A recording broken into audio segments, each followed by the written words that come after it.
Hello students, hope all of you are doing well and fine. आज corporate accounting subject का topic holding company का second class करने जा रहे हैं। आज भी एक स्टडी मटेरियल का सम सॉल्व करेंगे जो आपका एग्जाम के लिए इंपॉर्टेंट है। ये टॉपिक हायर सेकेंडरी के स्टूडेंट्स के लिए नहीं है, ये टॉपिक ग्रेजुएशन के स्टूडेंट्स, मास्टर्स के स्टूडेंट्स और प्रोफेशनल कोर्सेज के स्टूडेंट्स के लिए है। पहला पार्ट जो लोग नहीं देखे उसको देख लीजिएगा, वहां शॉर्ट में थोड़ा बहुत कंसेप्ट दिए हैं। अभी फिर से वो सारे कंसेप्ट देने जाएंगे, तो पहला पार्ट में भी क्लास लगभग 1 घंटा से ज्यादा का क्लास हो गया था, वीडियो हो गया था, क्योंकि शुरू में थोड़ा सा तो इंट्रोडक्शन देना पड़ता है। एकदम इलाबोरेटली नहीं दिए थे, वो क्लास में देते हैं, बट थोड़ा सा इंट्रोडक्शन नहीं देने से चैप्टर शुरू करना मुश्किल होता है। इसलिए पहला क्लास जो लोग नहीं देखे हैं वो लोग फर्स्ट क्लास जरूर देखिए, देखने के बाद ये कीजिए। वहां भी एक बहुत ही इंपॉर्टेंट सम हमने सॉल्व किया था। आज एक और इंपॉर्टेंट सम सॉल्व करेंगे। चलिए टॉपिक में लौटते हैं। होल्डिंग कंपनी, अपना ही स्टडी मटेरियल का एक क्वेश्चन मैंने सिलेक्ट किया है। अपना ही स्टडी मटेरियल का एक क्वेश्चन मैंने सिलेक्ट किया। The balance sheet of H limited and S limited, दो कंपनी है, 31 मार्च 2011 का डेट का बैलेंस शीट दे दिया है। तो इसका मतलब यह हुआ कि मेरा ईयर एंड हो रहा है 31 मार्च 2011 में, तो मेरा ईयर शुरू कहां हो रहा है 1 अप्रैल 2010 में। ये मेरा स्टार्टिंग डेट, ये मेरा क्लोजिंग डेट। नेक्स्ट, इसके बाद बता रहा है कि इक्विटी शेयर कैपिटल था 100 रुपीज ईच, तो 8 लाख और 4 लाख हो गया। Preference share capital, first question जो हमने सॉल्व किया था उसमें प्रेफरेंस शेयर कैपिटल नहीं था, इसमें प्रेफरेंस शेयर कैपिटल आ गया। जनरल रिजर्व शुरू का डेट का बता दिया है, दोनों कंपनी का। प्रॉफिट एंड लॉस भी बताया है, बिल पेएबल, क्रेडिटर बताया है। नॉन करेंट एसेट में फिक्स्ड एसेट, टेंजिबल में land, building, plant, machinery, intangible में गुडविल। नॉन करेंट इन्वेस्टमेंट में बता रहा है कि 3000 शेयर्स खरीदा है एस लिमिटेड का, परचेज किया है 30 सितंबर 2010 में परचेज किया। ये डेट को देखिए, 30 सितंबर 2010 में खरीदा है और 3000 शेयर खरीदा है। एस लिमिटेड का शेयर कितना है, आप 4 लाख को फेस वैल्यू दे दिया है 100 से डिवाइड कर लीजिए, 4 lakh divided by 100, that means S limited का शेयर है 4000 शेयर्स, 4000 शेयर्स इसके अंदर है, जिसमें से यहां बता रहा है कि 3000 शेयर खरीदा है एस लिमिटेड का। शेयर कितना में खरीदा है, 4,80,000 रुपया। ये जो इन्वेस्टमेंट का अमाउंट दिखता है, इसका मतलब होता है उतना रुपया में, यानी 4,80,000 रुपया में एच लिमिटेड का कॉलम में है ये पैसा, यानी 4,80,000 में एच लिमिटेड ने एस लिमिटेड का शेयर को परचेस किया है। कितना में परचेस किया है, 4,80,000 में परचेस किया है। कितना शेयर परचेस किया है, 3000 शेयर, और एस लिमिटेड का टोटल नंबर ऑफ शेयर था 4000। इसका मतलब मोर देन 50% शेयर परचेस किया है। तो एच लिमिटेड बन गया होल्डिंग कंपनी, एस लिमिटेड बन गया सब्सिडियरी कंपनी। पहला वर्किंग जो हम लोग बनाते थे that is degree of control का वर्किंग बनाते थे। First working always degree of control. Degree of control में हम लोग पता लगाएंगे कि एच लिमिटेड के पास कंट्रोलिंग पावर कितना रहेगा। एच लिमिटेड ने 3000 शेयर खरीद लिया, एच लिमिटेड का, एस लिमिटेड का टोटल शेयर कितना था, 4000 शेयर था। 4000 शेयर में 3000 शेयर खरीद लिया, तो एच लिमिटेड को कंट्रोलिंग पावर कितना मिला, 75%। 3000 डिवाइडेड बाई 4000 इंटू 100। अब 100% में 75% इसके पास चला गया, तो एस लिमिटेड के पास नेचुरली 25%। एस लिमिटेड हो गया सब्सिडियरी कंपनी, यानी माइनॉरिटी कंपनी, 25%। आप दिखाना चाहें दिखा सकते हैं। एस लिमिटेड के पास बचा कितना, 3000 शेयर वो ले लिया 4000 शेयर में, तो 1000 शेयर बचा इंटू 100। इसको कैलकुलेट करिएगा, देखिएगा 25% आएगा। मैंने फर्स्ट क्लास में बताया भी था, फर्स्ट पार्ट में बताया भी था कि पहला वर्किंग होगा degree of control. Second working क्या होगा, सेकेंड वर्किंग होगा एक्विजिशन पीरियड। अच्छा देखिए, 1 अप्रैल 2010 में साल शुरू हो रहा है, 30 सितंबर 2010 में उसका शेयर खरीद रहा है, साल एंड हो रहा है 31 मार्च 2011 में। तो जिस दिन साल शुरू हो रहा है, अच्छा, उसका शेयर 30 सितंबर को खरीदा था, ये कहां लिखा है देख लीजिए, ये यहां पर लिखा है परचेज्ड ऑन 30 सितंबर 2010। साल एंड हो रहा है 31 मार्च 2011 में, उसका शेयर खरीद रहा है कब? 30/9/2010 में उसका शेयर खरीद रहा है। तो जिस दिन साल शुरू हुआ उस दिन से जिस दिन उसका शेयर खरीदा उस दिन तक, इसको प्री पीरियड कहते हैं। जिस दिन साल शुरू हुआ उस दिन से जिस दिन उसका शेयर खरीदा, प्री पीरियड, और जिस दिन शेयर खरीदा उस दिन से जहां साल एंड हो रहा है, that is post period. Count कीजिए, अप्रैल से सितंबर 6 मंथ आएगा, अप्रैल, मई, जून, जुलाई, अगस्त, सितंबर। और 30 सितंबर के बाद से मतलब 1 अक्टूबर से 31 मार्च काउंट कीजिए, 6 मंथ आएगा, यानी pre period 6 month, post period 6 month. अगला वर्किंग हमारा होगा कौन सा वर्किंग? एक्विजिशन पीरियड का working. Pre period 6 month, post period 6 month. Third working हम लोग का आता है एनालिसिस ऑफ प्रॉफिट, जहां अमाउंट का 4 कॉलम होता है, एक टोटल अमाउंट का कॉलम, एक कैपिटल प्रॉफिट का कॉलम, एक रेवेन्यू रिजर्व का कॉलम, एक रेवेन्यू प्रॉफिट का कॉलम। ये रहा total 4 column, total, capital profit, revenue profit, revenue reserve. Column आगे पीछे कर सकते हो, मैटर नहीं। यहां पर एनालिसिस क्या करेंगे? यहां पर एनालिसिस करेंगे सिर्फ और सिर्फ सब्सिडियरी कंपनी का रिजर्व और प्रॉफिट एंड लॉस का एनालिसिस करेंगे। पहले रिजर्व का एनालिसिस करेंगे। चलिए देखते हैं रिजर्व में क्या था। रिजर्व में बोल रहा है, रिजर्व में देखिए, जनरल रिजर्व साल का शुरू में सब्सिडियरी कंपनी का 1,20,000 था साल का शुरू में, यानी इस डेट में जनरल रिजर्व में पैसा था 1,20,000। हम लोग को सब्सिडियरी कंपनी का ही करना है। साल का एंड में कितना रिजर्व था यहां बैलेंस शीट में बोला नहीं है। अगर ये वाला नहीं देता तो हम लोग मान लेते ये एंड का रिजर्व है, लेकिन ये दे दिया तो हम लोग को क्लियर हो गया कि ये शुरू में रिजर्व था, और अगर कुछ नहीं बोला तो हम लोग ये मान लेंगे कि एंड में भी इतना ही बचा, यानी ड्यूरिंग द ईयर रिजर्व में कोई ट्रांसफर नहीं हुआ। देख लेते हैं यहां पर रिजर्व से रिलेटेड कोई एडजस्टमेंट दिया है या नहीं। प्रॉफिट लॉस का दिया है, डिविडेंड का दिया है, क्रेडिटर्स का दिया है, स्टॉक का दिया है, प्लांट मशीनरी का दिया है, कंटिजेंट लायबिलिटी दिया है। रिजर्व का कुछ नहीं बोला है। तो ऐसा में क्या कीजिएगा, ध्यान से सुनिए। साल का शुरू में बता रहा है 1,20,000 का रिजर्व, साल का एंड में कितना रिजर्व में नहीं बताया, तो मान लीजिएगा साल का एंड में भी वही था। इसका मतलब ड्यूरिंग द ईयर रिजर्व में कोई ट्रांसफर नहीं हुआ है, शुरू में जो था वही है। अब शुरू में अगर था तो ये खरीदने से पहले का था, खरीदा है इस डेट में, इस डेट से पहले का ये रिजर्व है, यानी प्री पीरियड का रिजर्व है। और प्री पीरियड का रिजर्व मैंने फर्स्ट क्लास में बताया था, फर्स्ट वीडियो में, ऑलवेज कैपिटल प्रॉफिट में जाता है। प्री पीरियड का reserve always capital profit, 1,20,000 capital profit. During the year reserve में कोई ट्रांसफर नहीं हुआ। यह बात एकदम ध्यान से दिमाग में बैठा लीजिए। क्यों नहीं हुआ? क्योंकि रिजर्व से रिलेटेड और कुछ दिया ही नहीं। हम लोग को बोला शुरू में इतना रिजर्व है और रिजर्व से रिलेटेड कुछ नहीं है, मतलब मान लेंगे साल का एंड में भी इतना ही था। इसीलिए बैलेंस शीट में वो शो कर रहा है 1,20,000, क्योंकि बैलेंस शीट तो साल का एंड में बनता है, इसीलिए बैलेंस शीट में 1,20,000 शो कर रहा है। प्रॉफिट एंड लॉस साल का एंड में 1,80,000 दिखा रहा है। यहां पर देखिए डेट नहीं दिया, डेट नहीं दिया मतलब ये सब एंडिंग का डेट है, क्योंकि बैलेंस शीट एंड में बनता है। साल का एंड में प्रॉफिट एंड लॉस में कितना था? 1,80,000 रुपया था। रिजर्व को हटा देते हैं यहां से।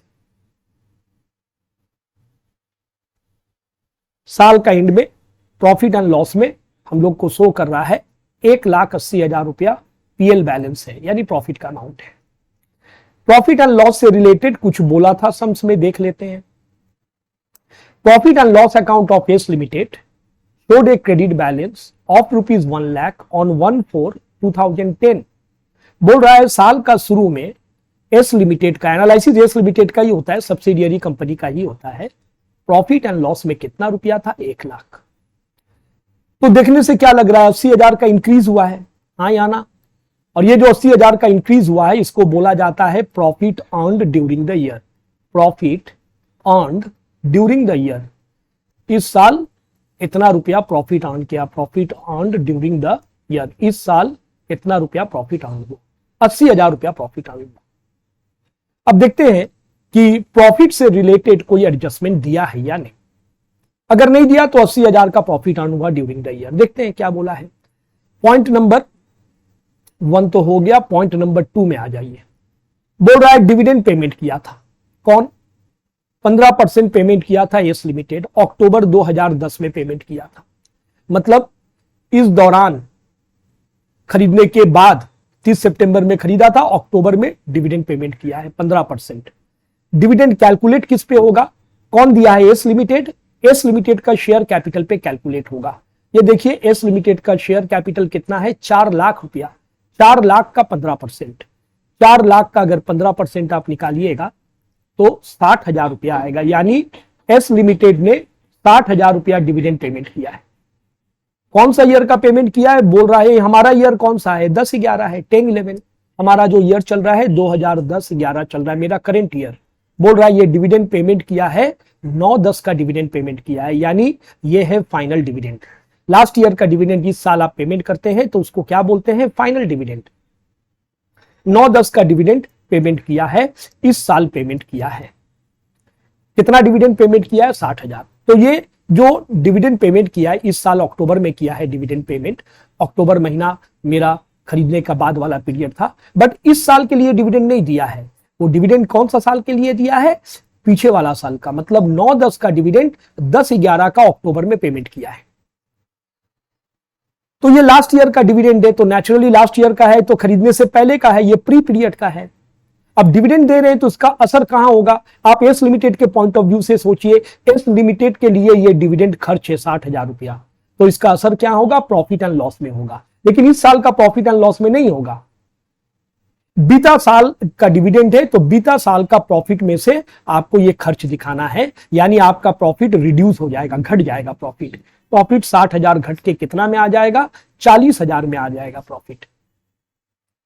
तो लास्ट ईयर का जो डिविडेंड पेमेंट किए हैं वो प्री पीरियड का प्रॉफिट से माइनस होता है। पहले भी किए हैं, बताएं आपको लास्ट वीडियो में।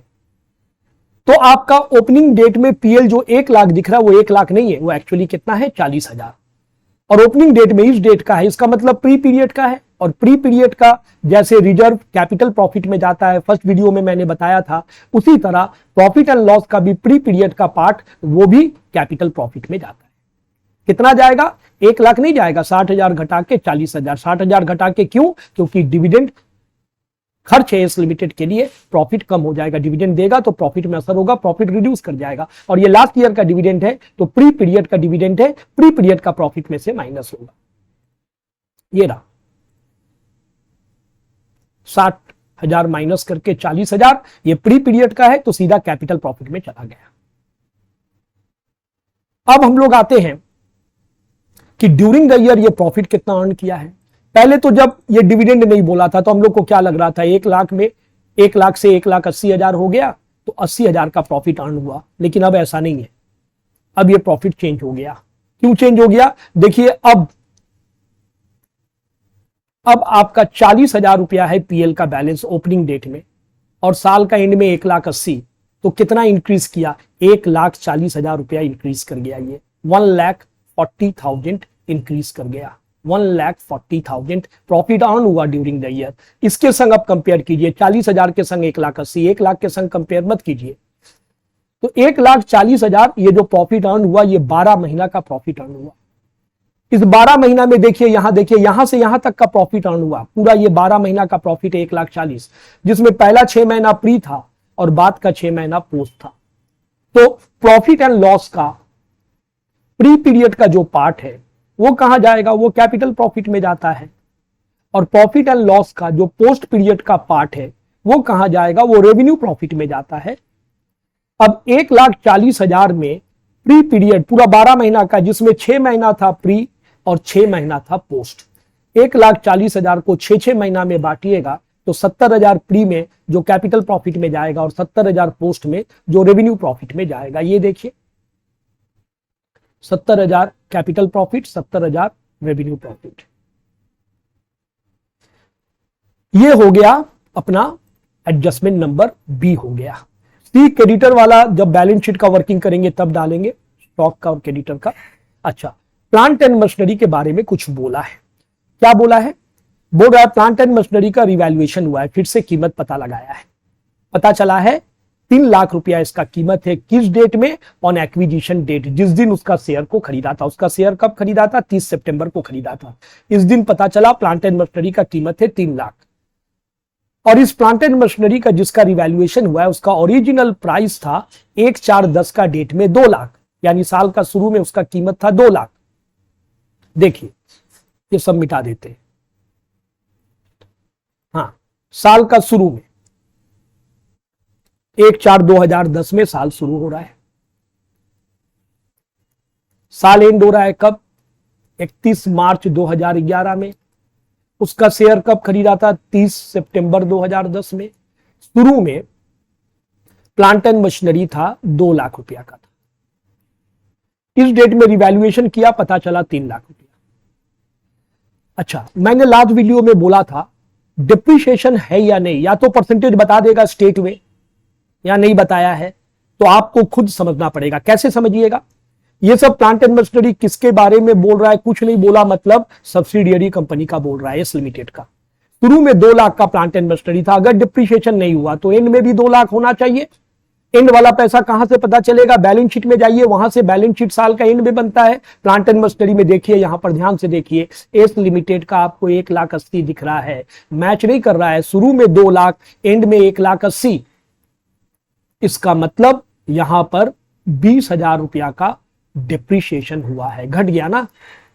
तो ये खुद को पकड़ना पड़ेगा। अगर डिप्रिसिएशन का रेट नहीं दिया, ओपनिंग बैलेंस जो बता दिया 2 लाख, आप मैच कीजिएगा क्लोजिंग बैलेंस भी 2 लाख है या नहीं। अगर है तो इसका मतलब डिप्रिसिएशन नहीं हुआ। अगर देख रहे हैं नहीं कम है, तो समझ जाइए जितना कम है उतना ही डिप्रिसिएशन हुआ। अब डिप्रिसिएशन का परसेंटेज आपको तो निकालना पड़ेगा। डिप्रिसिएशन का परसेंटेज फर्स्ट वीडियो में भी मैं बताया था। डिफरेंस कितना का है? 2 लाख से 1,80,000 माइनस कीजिए, यानी डिफरेंस कितना का है? 20,000 का डिफरेंस है। 20,000 divided by opening amount, depreciation opening amount पे कैलकुलेट होता है, into 100 difference amount divided by opening amount into 100, 10% आएगा। फर्स्ट वीडियो में मैंने बोला था इसका एक वर्किंग बना लीजिएगा, एनालिसिस ऑफ प्रॉफिट के ठीक बाद इसका एक वर्किंग बना लीजिएगा। 20,000 कैसे आया दिखा लीजिएगा। 2 lakh minus 1,80,000, 20,000 divided by 2 lakh into 100, 20,000 divided by 2 lakh into 100, 20,000 divided by 2 lakh into 100, 10% आएगा, 10% आएगा, 10%। ठीक है, ये एक वर्किंग दिखा लीजिएगा। तो चलिए, इसका मतलब हम कंफर्म हो गए। क्या कंफर्म हो गए? कि हमारा 10% डिप्रिसिएशन हुआ है। इसको हटा देते हैं। अब आप सोचिए, अगर 10% आपका डिप्रिसिएशन हुआ है, तो ऐसे अगर डिप्रिसिएशन नहीं होता, जरा देर के लिए मान लीजिए कोई डिप्रिसिएशन नहीं हुआ है, तो क्या हुआ है? प्लांट एंड मशीनरी शुरू में कितना था? 2 लाख। रिवैल्यूएशन हुआ जिस डेट में उसका शेयर खरीदा था 3 लाख, तो यहां रिवैल्यूएशन प्रॉफिट हो गया 1 लाख। यहां से यहां कंपेयर कीजिए, रिवैल्यूएशन प्रॉफिट हो गया 1 लाख। लेकिन जब डिप्रिसिएशन हुआ है तो ऐसा नहीं है। आपको पता लगाना पड़ेगा, जो प्लांट एंड मशीनरी का शुरू में बुक वैल्यू था 2 लाख, उसका जिस दिन खरीद रहा है, यानी 6 महीना बाद, जब भी खरीदे 6 महीना, 3 महीना, 4 महीना, जिस दिन खरीद रहा है उतना दिन बाद उसका WDV क्या है, क्योंकि नेचुरली वो प्लांट एंड मशीनरी तो बैठा नहीं है। 6 महीना बाद खरीदा है तो 6 महीना यूज हुआ है, अगर 4 महीना बाद खरीदता 4 महीना यूज हुआ है, तो इस डेट में इसका WDV पता लगाना पड़ेगा। कैसे पता लगाएंगे WDV? ध्यान दीजिए, WDV पता लगा रहे हैं कैसे। इसका कॉस्ट कितना था? 2 लाख रुपया कॉस्ट था इसका।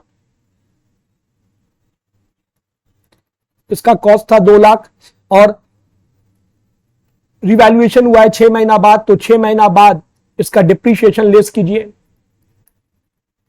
2 लाख का 10%, 6 महीना का डिप्रिसिएशन 6/12, 6 महीना का डिप्रिसिएशन आएगा आपका 10,000, 10,000 आएगा। तो माइनस करके कितना आ रहा है? 1,90,000, 1,90,000, 1,90,000 रुपया। ये हो गया प्राइस इसका। इस डेट में 1,90,000 प्राइस है। मतलब जिसका 2 लाख रुपया कीमत है, WDV आ रहा है उसका 1,90,000। कब? 6 महीना बाद। तो अगर डिप्रिशिएशन नहीं रहता हमको ये WDV नहीं निकालना पड़ता, लेकिन डिप्रिशिएशन है तो जिस डेट में रिवैल्यूएशन हुआ उस डेट में उसका WDV आपको पता लगाना है।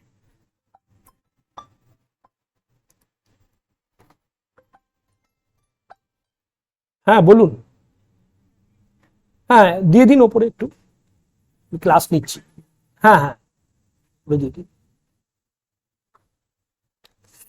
ठीक, तो अब आप कंपेयर कीजिए कि इसका 2 लाख वाला का कीमत 6 महीना बाद WDV 1,90,000, इसका रिवैल्यूएशन हुआ 3 लाख, तो 1,90,000 और 3 लाख में बढ़ कितना रहा है, 1,10,000 बढ़ रहा है। यानी रिवैल्यूएशन प्रॉफिट उस समय देखने से लग रहा था कि 1 लाख का रिवैल्यूएशन प्रॉफिट हुआ है, एक्चुअली नहीं, 1 लाख का नहीं हुआ है। इससे इसको कंपेयर कीजिए, WDV के संग कंपेयर कीजिए, यानी 1,10,000 का रिवैल्यूएशन प्रॉफिट हुआ है।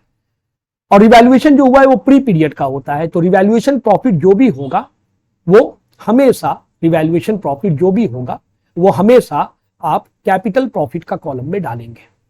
और फर्स्ट वीडियो में मैं लिखा दिया था, चार्ट बना दिया था, जब रिवैल्यूएशन प्रॉफिट होगा तो डिप्रिशिएशन अंडर चार्ज होगा। जब भी रिवैल्यूएशन प्रॉफिट होगा तो डिप्रिशिएशन क्या होगा, अंडर चार्ज, और जब रिवैल्यूएशन लॉस होगा तो डिप्रिशिएशन होगा ओवर चार्ज। और मैंने ये भी बोला था जब रिवैल्यूएशन प्रॉफिट हो रहा है तो ये पॉजिटिव फिगर है, डिप्रिशिएशन अंडर चार्ज होगा तो वो नेगेटिव फिगर आ जाएगा। Depreciation under charge negative figure. अब ये डिप्रिशिएशन अंडर चार्ज हम लोग निकालेंगे कैसे, ध्यान दीजिएगा। डिप्रिशिएशन अंडर चार्ज निकालेंगे, ये जो रिवैल्यूएशन का डेट है यहां से ईयर एंडिंग का डेट, डिप्रिशिएशन जो हम लोग निकालेंगे, ये जो रिवैल्यूएशन हुआ है इस डेट से यहां तक का, मतलब 6 महीना, 6 महीना का डिप्रिशिएशन अंडर चार्ज हम लोग निकालेंगे। आप देखिए यहां ब्रैकेट में शो कर रहा हूं, 1,10,000, 1,10,000 इंटू 10/100 इंटू 6/12, 1,10,000 इंटू 10/100 इंटू 6/12, ये होगा नेगेटिव फिगर, नेगेटिव अमाउंट, ये रहा। और रिवैल्यूएशन प्रॉफिट होने से डिप्रिशिएशन अंडर चार्ज, और रिवैल्यूएशन लॉस होने से डिप्रिशिएशन ओवर चार्ज। ये जो पैसा आया, ये पैसा आप कौन सा कॉलम में डालिएगा, ऑलवेज रेवेन्यू प्रॉफिट का कॉलम में, ऑलवेज रेवेन्यू प्रॉफिट का कॉलम में। तो फिर से समझ लीजिए, depreciation over charge under charge आप जो निकालिएगा, कहां से कहां तक का निकालिएगा, आप निकालिएगा जिस दिन उसका शेयर परचेस किया था, यानी एक्विजिशन डेट से लेकर, एक्विजिशन डेट से लेकर, एक्विजिशन डेट से लेकर ईयर एंडिंग तक जितना महीना होगा उतना महीना का depreciation over charge under charge निकाला जाता है। और ओवर चार्ज कब होगा, फिर से मैं बता रहा हूं, ओवर चार्ज कब होगा, जब रिवैल्यूएशन प्रॉफिट होगा तो डिप्रिशिएशन अंडर चार्ज होगा, यानी नेगेटिव फिगर हो जाएगा, तब ये पॉजिटिव तो डिप्रिशिएशन अंडर चार्ज होगा नेगेटिव। और जब रिवैल्यूएशन लॉस होगा तब ये तो नेगेटिव होगा, रिवैल्यूएशन लॉस होता तो ये ब्रैकेट में होता नेगेटिव, तब होता डिप्रिशिएशन ओवर चार्ज।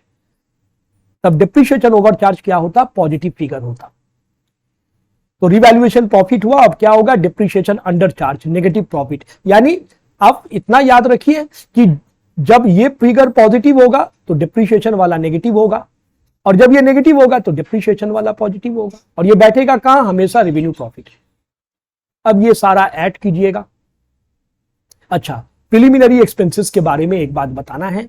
देखिए सम्स में, ये देखिए यहां पर एसेट साइड में प्रिलिमिनरी एक्सपेंसेस दिखा रहा है 10,000 रुपया एसेट साइड में। ये क्या है, ये एक तरह का फिक्टिशियस एसेट है, फिक्टिशियस एसेट, फिक्टिशियस एसेट। अच्छा, नॉर्मली ये यहां देता है, या तो ये रिजर्व सरप्लस में देगा, प्रिलिमिनरी एक्सपेंसेस नाम से देगा और ब्रैकेट में देगा, रिजर्व सरप्लस में देगा तो ब्रैकेट में देगा, ब्रैकेट में 10,000 देगा। सेम चीज है फिक्टिशियस एसेट, या तो यहां दे देगा या तो रिजर्व सरप्लस के अंदर प्रिलिमिनरी एक्सपेंसेस लिखेगा और ब्रैकेट में लिख देगा। अच्छा, प्रिलिमिनरी एक्सपेंसेस को राइट ऑफ करना पड़ता है, मतलब प्रिलिमिनरी एक्सपेंसेस शो नहीं कर सकते, बैलेंस शीट में उसको रख नहीं सकते, उसको रिटेन ऑफ करना पड़ता है, उसको राइट ऑफ करना पड़ता है।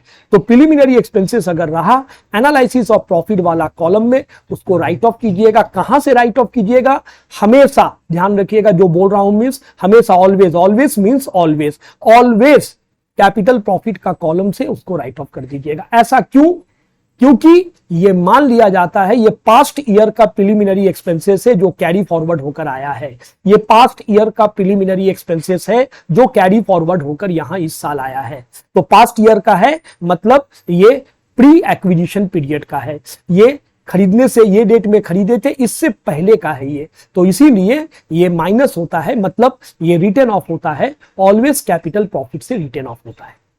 अब जो फर्दर बैलेंस शीट हम लोग का बनेगा कंसोलिडेटेड बैलेंस शीट, दोनों का होल्डिंग कंपनी में हम लोग कौन सा बैलेंस शीट बनाते हैं, कंसोलिडेटेड बैलेंस शीट, मतलब दोनों कंपनी का मिला के, होल्डिंग कंपनी और सब्सिडियरी कंपनी मिला के कंसोलिडेटेड बैलेंस शीट जो बनेगा उसमें ये नहीं आएगा, प्रिलिमिनरी एक्सपेंसेस उसमें नहीं आएगा, क्योंकि हम लोग यहां राइट ऑफ कर दे रहे हैं। राइट ऑफ करने का मतलब क्या है, आप इसको खर्च दिखा दिए इस साल का, तो प्रॉफिट में असर होगा, प्रॉफिट घटेगा, इसलिए ये नेगेटिव बैलेंस है। प्रिलिमिनरी एक्सपेंसेस या कोई भी फिक्टिशियस एसेट दिया, जैसे discount on issue of share, discount on issue of debenture, ये सब भी फिक्टिशियस एसेट है प्रिलिमिनरी एक्सपेंसेस के जैसा, तो हमेशा उसको राइट ऑफ कीजिएगा, मतलब आप उसका नेगेटिव फिगर दिखाइएगा। क्यों? क्योंकि आप उसको खर्च दिखा दे रहे हैं, प्रॉफिट कम हो जा रहा है। अब टोटल कीजिएगा, सारे कॉलम का टोटल कीजिएगा और होल्डिंग कंपनी को इसमें से 75% मिलेगा सब चीज का, इसमें कोई अमाउंट नहीं आया है, हर कॉलम में अमाउंट आएगा ये जरूरी नहीं है। होल्डिंग कंपनी को 75% मिलेगा, सब्सिडियरी कंपनी को 25% मिलेगा, टोटल का भी आप डिस्ट्रीब्यूट कर सकते हैं, जरूरी नहीं है। ये गया आपका analysis of profit, analysis of profit complete हो गया। नेक्स्ट, अब हम लोग को कुछ वर्किंग्स इसके अलावा करना पड़ता था। सबसे पहले एनालिसिस ऑफ प्रॉफिट के बाद हम लोग जो पहला वर्किंग करते थे वो वर्किंग हम लोग करते थे गुडविल और कैपिटल रिजर्व का वर्किंग करते थे। इसमें सबसे पहले क्या लेते थे, फर्स्ट वीडियो में मैं बताया हूं, कॉस्ट ऑफ इन्वेस्टमेंट लेते थे, यानी जितना में उसका शेयर खरीदा है। पहला वीडियो में यहां शुरू में बता दिया था, देखिएगा पहला वीडियो स्टार्टिंग में बता दिया था कितना में शेयर खरीदा, यहां ऐसा कहीं बताया नहीं है। तो कहां से आप कलेक्ट कीजिएगा, बैलेंस शीट में जाइएगा, इन्वेस्टमेंट से कलेक्ट कीजिएगा। ये जो आप 4,80,000 देख रहे हैं, इसका मतलब होता है एच लिमिटेड ने एस लिमिटेड का 3,000 शेयर जो खरीदा था 30 सितंबर को 4,80,000 में खरीदा था, इसको बोला जाता है कॉस्ट ऑफ इन्वेस्टमेंट। यहां से 3 चीजें आपको माइनस करना है। पहला चीज आपको क्या माइनस करना है, वो जो 3,000 शेयर खरीदा उसका फेस वैल्यू, फेस वैल्यू क्या था 100 रुपया, 3,000 शेयर का कितना आएगा 3 लाख रुपया। सेकंड क्या चीज माइनस होगा, कैपिटल प्रॉफिट का शेयर, होल्डिंग कंपनी को जितना कैपिटल प्रॉफिट का शेयर मिला, ये पूरा एनालिसिस किसका, ये सब कुछ था सब्सिडियरी कंपनी का, उसको शेयर करना पड़ा होल्डिंग कंपनी के संग।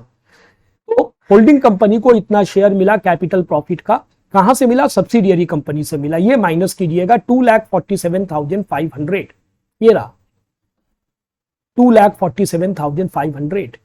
थर्ड क्या माइनस कीजिएगा, जितना डिविडेंड मिला था, होल्डिंग कंपनी याद कीजिए यहां बोला था, होल्डिंग कंपनी ने उसको डिविडेंड दिया था 15%। हम लोग किस पे निकाले थे, डिविडेंड ऑलवेज शेयर कैपिटल पे निकलता है। Subsidiary company, sorry holding company ने, सब्सिडियरी कंपनी ने डिविडेंड दिया था, सब्सिडियरी कंपनी का शेयर कैपिटल पे निकलता है। सब्सिडियरी कंपनी का शेयर कैपिटल कितना है 4 लाख, 4 लाख का 15%, 4 लाख का अगर आप 15% निकालिएगा तो आएगा 60,000 टोटल डिविडेंड। लेकिन होल्डिंग कंपनी को उसमें से कितना मिलेगा, 75% मिलेगा।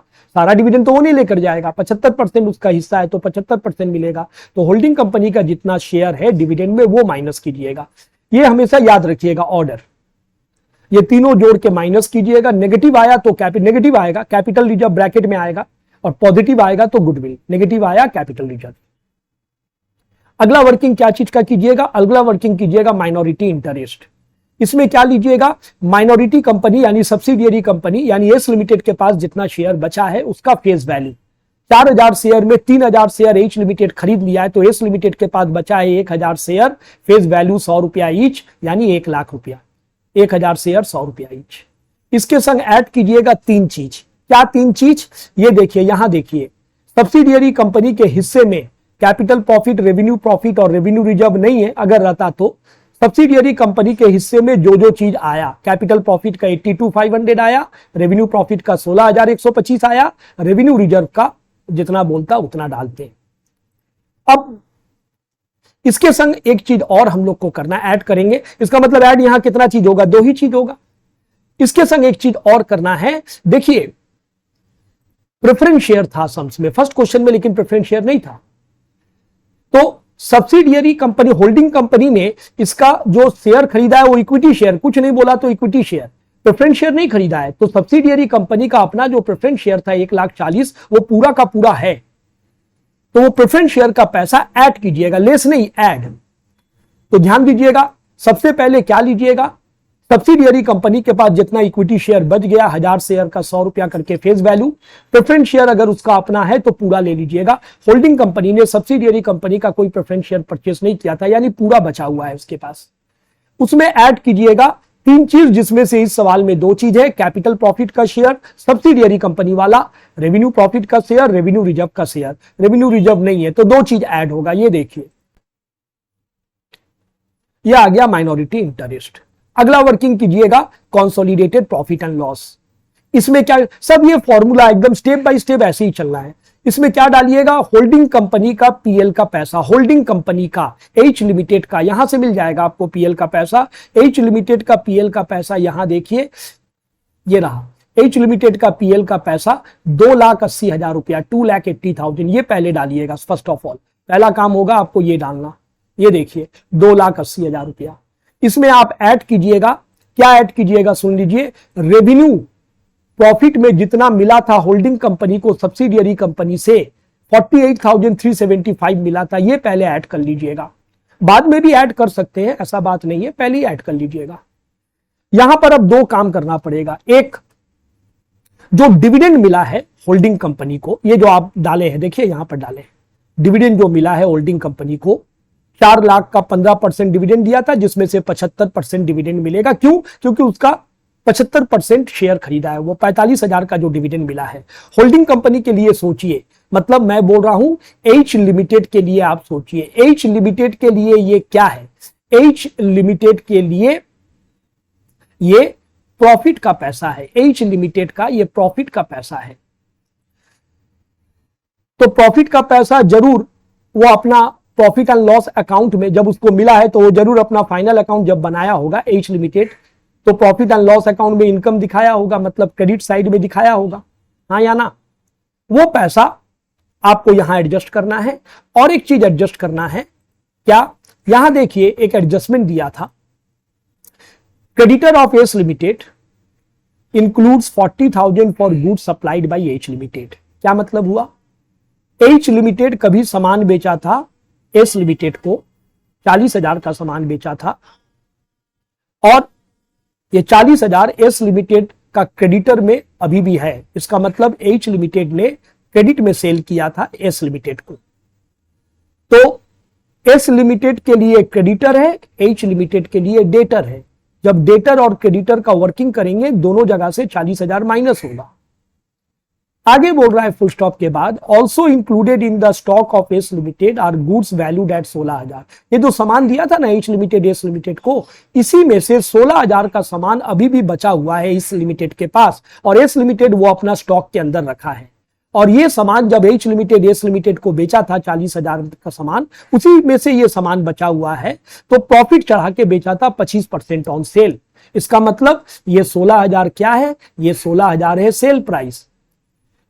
इसके अंदर प्रॉफिट कितना परसेंट है, बोल रहा है इसके अंदर प्रॉफिट 25% है। जो स्टॉक बचा हुआ है उसका जो प्रॉफिट हम लोग कैलकुलेट करेंगे, इसको बोला जाता है अनरियलाइज्ड प्रॉफिट। ये अनरियलाइज्ड प्रॉफिट का काम 2 जगह पे होता है, 2 जगह पे माइनस होता है। कहां कहां 2 जगह, एक कंसोलिडेटेड प्रॉफिट एंड लॉस में माइनस होता है, इसको आप कैलकुलेट कीजिए, देखिए 4,000 रुपया आएगा। याद रखिएगा जो सामान बचा हुआ है उसी का प्रॉफिट आपको कैलकुलेट करना है, टोटल सामान का कैलकुलेट नहीं करना है। 2 जगह पे इसको अनरियलाइज प्रॉफिट बोला जाता है, 2 जगह पे ये माइनस होगा। एक कंसोलिडेटेड प्रॉफिट एंड लॉस का वर्किंग में 4,000 माइनस होगा, दूसरा इन्वेंट्री वाला जो वर्किंग करेंगे उसमें भी माइनस होगा। तो 16,000 का 25%, ध्यान दीजिए, ये देखिए 4,000 रुपया माइनस हो रहा है, 16,000 का 25%। और अभी मैं बोला डिविडेंड वाला, share of dividend of H limited, H limited का डिविडेंड का हिस्सा कितना, डिविडेंड वो 15% डिविडेंड दिया था। याद कीजिए किस पे कैलकुलेट किया था, शेयर कैपिटल 4 लाख का 15%। जिसमें से 75% डिविडेंड उसको मिला था, और कुछ नहीं बोला अगर क्वेश्चन में वो डिविडेंड का पैसा कहां है, बोल दिया है यहां पर which was credited to profit and loss account of H limited. देखिए बोल दिया है clear, profit and loss account में वो शामिल है। तो एच लिमिटेड वो पैसा का काम दो जगह पे करता है। फर्स्ट वीडियो में भी मैं बताया था, एक बार गुडविल कैपिटल रिजर्व वाला वर्किंग में लेस करता है 45,000, और एक बार प्रॉफिट एंड लॉस वाला वर्किंग में लेस करता है। प्रॉफिट एंड लॉस का वर्किंग में भी लेस होगा, वही 45,000। ये कैलकुलेट करके ये आया आपका कंसोलिडेटेड प्रॉफिट एंड लॉस। इसके बाद वाला वर्किंग क्या होगा, कंसोलिडेटेड जनरल रिजर्व। क्या डालिएगा, होल्डिंग कंपनी का अपना जनरल रिजर्व का पैसा। ये देखिए होल्डिंग कंपनी का अपना जनरल रिजर्व का पैसा, ये देखिए 2 लाख रुपया, 2 लाख रुपीज वो डालिएगा। होल्डिंग कंपनी का अपना जनरल रिजर्व का पैसा 2 लाख रुपया डालिएगा। इसके संग ऐड कीजिएगा बस एक चीज, क्या चीज, होल्डिंग कंपनी को सब्सिडियरी कंपनी से रेवेन्यू रिजर्व का पैसा जो मिलेगा ऐड कीजिएगा। इस सवाल में नहीं है, रहता तो ये वाला अमाउंट रेवेन्यू रिजर्व का जो पैसा मिलता वो ऐड होता, नहीं है, छोड़ दीजिए। इसका मतलब ये जो मेरा आया यही है मेरा consolidated general reserve. Balance sheet जो हम लोग बनाते हैं ऊपर में लिखते हैं हम लोग कंसोलिडेटेड बैलेंस शीट, और फिर यहां बिग लिमिटेड लिख दिया है। क्वेश्चन नंबर 1 में भी ये मिस्टेक किया था, ये एच लिमिटेड होगा और यहां सब्सिडियरी में होगा आपका एस लिमिटेड। डेट दीजिएगा ईयर एंडिंग का, जो भी डेट होगा डेट दीजिएगा ईयर एंडिंग का। अच्छा ध्यान दीजिएगा, अब सबसे पहले क्या आता है, सबसे पहले आता है इक्विटी एंड लायबिलिटीज। उसमें सबसे पहले share holder fund. Share holder fund में आपको दो चीज दिखाना है। क्या क्या दो चीज, share capital reserve surplus. Share capital में क्या दिखाना है, सब्सिडियरी कंपनी का शेयर नहीं दिखाना है, ओनली होल्डिंग कंपनी का share, equity share preference share दोनों। होल्डिंग कंपनी का इक्विटी शेयर 8 लाख, 8,000 शेयर है 100 रुपया करके, preference share 3 lakh. Only holding company का ध्यान रखिएगा, ओनली होल्डिंग कंपनी का। ये देखिए ओनली होल्डिंग कंपनी का, ये देखिए 8 लाख और इसका 3 लाख। प्रेफरेंस शेयर का फेस वैल्यू नहीं बताने से 100 रुपया मान लिया जाता है, आप 100 रुपया मान लीजिएगा। किसका, ओनली होल्डिंग कंपनी का शेयर। रिजर्व सरप्लस में 3 तरह का चीज आता है, एक कैपिटल रिजर्व आएगा, ये देखिए दिखा दूं, कैपिटल रिजर्व आया था 1,12,500। एक आएगा consolidated profit and loss 2,79,375। Capital reserve, consolidated profit and loss, consolidated general reserve 2 lakh रुपया। ये 3 चीज आएगा, सबका अपना नोट नंबर आप डाल दीजिएगा। ये देखिए capital reserve, consolidated profit and loss का वर्किंग, ये सब वर्किंग से आया, नोट नंबर डाल दीजिएगा। कंसोलिडेटेड जनरल रिजर्व ये भी वर्किंग से आया है। नॉन करेंट लायबिलिटी, अच्छा माइनॉरिटी इंटरेस्ट का पैसा चेक कर लीजिए। ये देखिए माइनॉरिटी इंटरेस्ट का पैसा 3,38,625, माइनॉरिटी इंटरेस्ट का पैसा डालिएगा। नॉन करेंट लायबिलिटी में शायद कुछ आइटम नहीं था, फिर भी एक बार चेक कर लेते हैं। नॉन करेंट लायबिलिटी में कुछ नहीं था। करेंट लायबिलिटी में bill payable, sundry creditor. Bill payable H limited का नहीं है, नील एस लिमिटेड का है, संडी क्रेडिटर दोनों का है। इसके संग इंटर कंपनी एडजस्टमेंट होगा, ये 40,000 का। ये देखिए इसके लिए हम लोग बैलेंस शीट का एक वर्किंग बना लेंगे, अलग से भी बना सकते हैं और आप इसके संग चाहें तो कंटिन्यू कर सकते हैं। 8 हो गया, 9 बोल के कंटिन्यू कर सकते हैं, या अलग से बैलेंस शीट का वर्किंग आप बना सकते हैं। ट्रेड पेबल में 2 चीज आता है, बिल पेबल और संडी क्रेडिटर। बिल पेबल आपने देखा था एच लिमिटेड का नहीं है, लेकिन एस लिमिटेड का है, दोनों का ऐड कर लीजिएगा। संडी क्रेडिटर दोनों का था, sundry creditor H limited S limited दोनों का ऐड कीजिएगा। करने के बाद यहां से इंटर कंपनी डेप्ट माइनस होगा। इंटर कंपनी डेप्ट कौन सा वाला, वो जो 40,000 का एस लिमिटेड का क्रेडिटर के अंदर घुसा हुआ है, ये सामान एच लिमिटेड भेजा था। एस लिमिटेड के लिए क्रेडिटर है, एच लिमिटेड के लिए डेटर है। 40,000 रुपया माइनस होगा, ये देखिए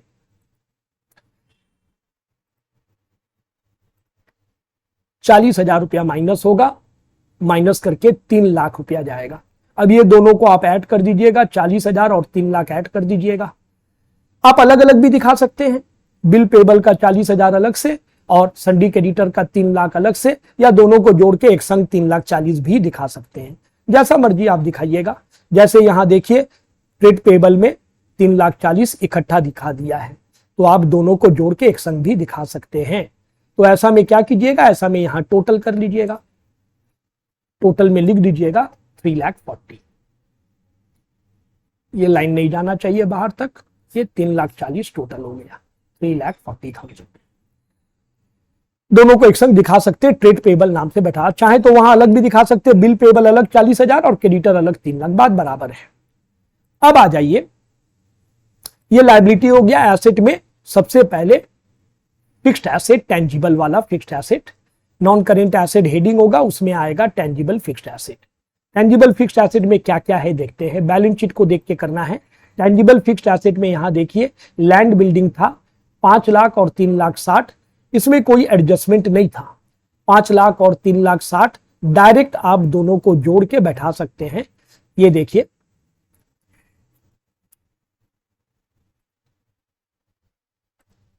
ये देखिए लैंड बिल्डिंग 5,00,000 3,60,000 दोनों को जोड़ के 8,60,000। आप चाहें तो ये डायरेक्ट भी वहां पर लैंड एंड बिल्डिंग नाम से 8,60,000 डायरेक्ट दोनों को जोड़ के ब्रैकेट में बैठा सकते हैं, सम्स के अंदर ही। मतलब कहां पर देख लीजिए, मतलब इस जगह पे आप इस जगह पे टेंजिबल एसेट लिखे, लैंड बिल्डिंग ब्रैकेट में जोड़ के 5,00,000 प्लस 3,60,000 टोटल 8,60,000 दिखा सकते हैं, और चाहे तो वर्किंग करके भी दिखा सकते हैं। अच्छा, इधर देखिए, थोड़ा ध्यान दीजिएगा, यहां देखिए प्लांट एंड मशीनरी था 3,20,000 और 1,80,000। अच्छा, याद है इसमें रिवैल्यूएशन प्रॉफिट हुआ था कितना, 1,10,000 रिवैल्यूएशन प्रॉफिट हुआ था। मैं दिखा दूं एक बार, ये देखिए 1,10,000 ये ऐड होगा और डिप्रीशिएशन अंडर चार्ज माइनस होगा। रिवैल्यूएशन प्रॉफिट पॉजिटिव फिगर है, ऐड होगा, डिप्रीशिएशन अंडर चार्ज माइनस होगा। तो हम लोग क्या करेंगे, हम लोग प्लांट एंड मशीनरी का दोनों का अमाउंट को लेंगे, 3,20,000 और 1,80,000 लेंगे। ये देखिए प्लांट एंड मशीनरी 3,20,000 1,80,000 टोटल 5,00,000। यहां से हम लोग ऐड करेंगे रिवैल्यूएशन प्रॉफिट 1,10,000 ऐड करेंगे, 5,00,000 में 1,10,000 ऐड कीजिएगा तो कितना होगा 6,10,000। नेक्स्ट पेज में जा रहा हूं, यहां पेज खत्म हो गया, कंटिन्यू रखिएगा।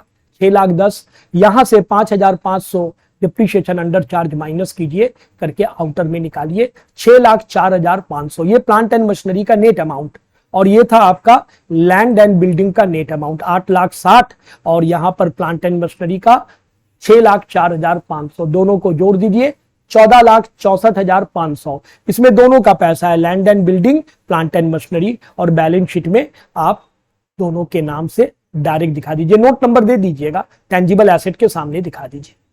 इनटेंजिबल में क्या आएगा, गुडविल आएगा। पहले से गुडविल था या नहीं वो देख लीजिए। पहले से देखिए यहां पर गुडविल है 80,000 और 60,000 है, तो दोनों को ऐड करके गुडविल का अमाउंट वहीं पर आप ऐड करके दिखा सकते हैं, चाहे तो वर्किंग भी कर सकते हैं, वहीं पर आप ऐड करके दोनों का अमाउंट ऐसे ऐड करके गुडविल का पैसा 80,000 और 60,000 1,40,000। Non current investment, non current investment में ध्यान रखिएगा, मैं पहले भी बोला हूं, इन्वेस्टमेंट का 4,80,000 रुपया में जो इन्वेस्ट किया था वो और नहीं आएगा, क्योंकि वो 4,80,000 का एंट्री हम लोग ऑलरेडी डाल चुके हैं। क्वेश्चन नंबर 1 में दो तरह का इन्वेस्टमेंट था, होल्डिंग कंपनी का अपना भी था, सब्सिडियरी कंपनी का भी था। तो हम लोग एक वर्किंग किए थे, दोनों का इन्वेस्टमेंट जोड़ लिए थे, और होल्डिंग कंपनी का इन्वेस्टमेंट के अंदर सब्सिडियरी कंपनी का जो शेयर खरीदा था उसका भी पैसा था, और अदर कंपनी का शेयर खरीदा था उसका भी पैसा था। तो सब्सिडियरी कंपनी वाला जो शेयर खरीदा था वो हम लोग वर्किंग में माइनस किए थे, लेकिन अब ये सब करने का जरूरत नहीं है। पहला बात तो सब्सिडियरी कंपनी का अपना कोई इन्वेस्टमेंट है नहीं, दूसरा बात होल्डिंग कंपनी का जो इन्वेस्टमेंट है वो पूरा का पूरा वो सब्सिडियरी कंपनी का शेयर खरीदने में इन्वेस्ट किया है, तो इसको और दिखाने का जरूरत नहीं है। Preliminary expenses already right of हो चुका है। करेंट एसेट में स्टॉक इन्वेंट्री 2,00,000 और 1,80,000, यहां से क्या माइनस होगा, यहां से अनरियलाइज प्रॉफिट का पैसा माइनस होगा। तो अगर आप इन्वेंट्री का वर्किंग करते हैं, दोनों का ऐड करके अनरियलाइज प्रॉफिट हम लोग 4,000 रुपया निकाले थे।